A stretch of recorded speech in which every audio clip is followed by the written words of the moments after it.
தெய்வ உள்ளங்களுக்கு அன்பு வணக்கங்கள். நம் ஒளியின் ஓசை யூடியூப் ஆன்மீக பயணத்திற்கு உங்களை அன்புடன் வரவேற்கிறேன்.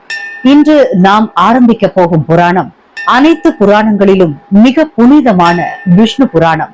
இது 6 அத்தியாயங்களும் 23,000க்கும் மேற்பட்ட ஸ்லோகங்களும் கொண்ட பகவான் மகாவிஷ்ணுவின் மகிமையை புகழும் வல்லமை மிக்க புராணம். இந்த எபிசோட்ல முதல் 10 பகுதிகளை காண போறோம். இவை பிரபஞ்சத்தின் தொடக்கத்தையும் தெய்வங்களின் தோற்றத்தையும் பகவான் விஷ்ணுவின் மகிமையையும் விவரிக்கின்றன. வாங்க தொடங்கலாம். பகுதி 1. பிரம்மாவின் சிறப்பு. ஆரம்பத்தில் எதுவுமே இல்லை. வெளிச்சமோ இருட்டோ கூட இல்லை. நீர் மட்டுமே பறந்து விரிந்து கிடந்தது. அந்த நீரில் ஆதி மூர்த்தியான மகாவிஷ்ணு யோக நித்திரையில் இருந்தார். அவரது நாபியில் இருந்து ஒரு தாமரை மலர்ந்தது. அந்த தாமரையில் தோன்றியவர்தான் பிரம்மா. பிரம்மா முதலில் எதுவும் புரியாமல் குழம்பினார். நான் யார், எதற்காக வந்தேன் என்று எண்ணினார். அப்போதே ஒரு அசரரி அவரிடம், நீ சிருஷ்டியின் காரணி, மகாவிஷ்ணுவின் அருளால் பிரபஞ்சத்தை படைக்கப் போகிறாய் என கூறியது. பகுதி 2. சிருஷ்டியின் தொடக்கம். பிரம்மா சிருஷ்டியை தொடங்கினார். முதலில் நீரை, பின்னர் நிலத்தை, வானத்தை, அக்னியை, காற்றை உருவாக்கினார். இதுவே பஞ்சபூதங்களின் ஆரம்பம். அடுத்து தெய்வங்கள், மனிதர்கள், அசுரர்கள் எல்லாவற்றிற்கும் விதை நாட்டப்பட்டது. பகுதி 3. அசுரர்களின் தோற்றம். சிருஷ்டியுடன் சேர்ந்து அசுரர்களும் தோன்றினர்.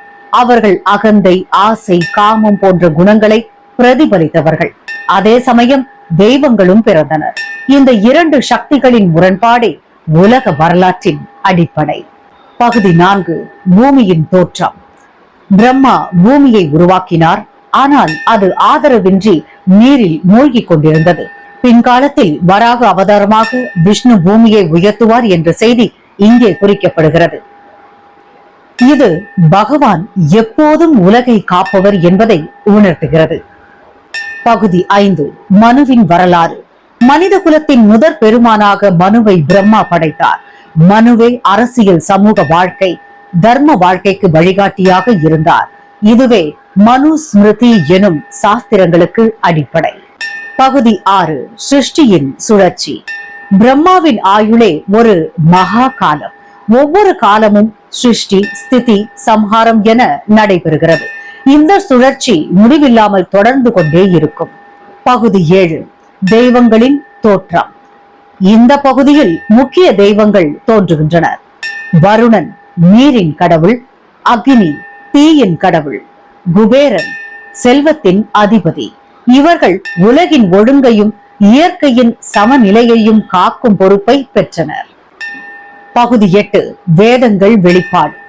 வேதங்கள் பிரம்மாவின் 4 வாய்களிலிருந்தும் வெளிவந்தன.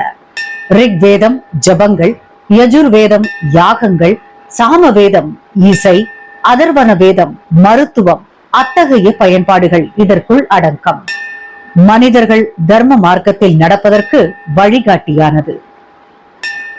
பகுதி 9. ஆதித்யர்கள், ருத்ரர்கள், அஸ்வினிகள். சூரிய குலத்தைச் சேர்ந்த ஆதித்யர்கள் அழிவிற்கும் மறுபிறப்பிற்கும் காரணமான ருத்ரர்கள், மருத்துவ திறனுடைய அஸ்வினி குமாரர்கள் ஆகிய தெய்வங்கள் படைக்கப்பட்டனர். இதனால் உலகம் சமநிலையாக இயங்கும் சக்தியை பெற்றது. பகுதி 10. விஷ்ணுவின் மகிமை. இத்தனை சிருஷ்டிகளும் தெய்வங்களும் அசுரர்களும் இருந்தாலும் அனைத்து சக்திகளும் ஒரே மூலத்திலிருந்து வந்தவை. அது பகவான் மகாவிஷ்ணு. அவர் இல்லாமல் எதுவும் இயங்காது. அவர்தான் பிரபஞ்சத்தின் ஆதாரம், ஆத்மா, ஆனந்தம். இப்படியாக தெய்வீக நண்பர்களே, விஷ்ணு புராணத்தின் முதல் 10 பகுதிகளை இன்று விரிவாக பார்த்தோம். பிரம்மாவின் பிறப்பு, சிருஷ்டி, தெய்வ அசுரர்களின் தோற்றம், வேதங்களின் வெளிப்பாடு மற்றும் விஷ்ணுவின் மகிமை, இவை அனைத்தும் நம் மனதின் ஆன்மீக விழிப்புணர்வை ஏற்படுத்துகின்றன. அடுத்த எபிசோட்ல பகுதி 11 முதல் நாம் தொடர போறோம். நீங்கள் ஆன்மீக திருப்பம் பெற எங்கள் சேனலுடன் தொடர்ந்திருங்கள். மீண்டும் சந்திப்போம். நன்றி, வணக்கம்.